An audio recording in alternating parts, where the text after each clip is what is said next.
ગુજરાત ભારતીય જનતા પક્ષની વિસ્તૃત કારોબારીની બેઠક જ્યારે બોટાદ જિલ્લાના સાળંગપુર ખાતે મળી રહી ત્યારે સમગ્ર ગુજરાતની અંદરથી ગઈકાલથી જ ભારતીય જનતા પક્ષના સંગઠનના સૌ હોદ્દેદારો અહીંયા પહોંચી ગયા છે। આજે રાજ્યના માનનીય મુખ્યમંત્રી ભૂપેન્દ્રભાઈ અને કેન્દ્રીય મંત્રી અને ભારતીય જનતા પક્ષના અધ્યક્ષ આદરણીય CR પાટીલજી એમની ઉપસ્થિતિમાં આ વિસ્તૃત પ્રદેશ કારોબારી મળી રહે છે એવા સમયે ખાસ કરીને ગત ચૂંટણીની પરિણામો એની પણ થોડી સમીક્ષા થશે અને આગામી દિવસમાં જે કંઈ ખાસ કરીને CR પાટીલ જ્યારે આદરણીય નરેન્દ્રભાઈના મંત્રીમંડળમાં સ્થાન પામ્યા ત્યારે અહીંયા પ્રદેશના અધ્યક્ષ તરીકેની પણ બંને જવાબદારીઓ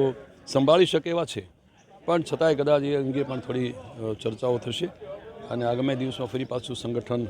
ખૂબ મજબૂત અને નવીનીકરણ થાય એની પણ લાગે છે કે એની પણ ચર્ચાઓ થશે।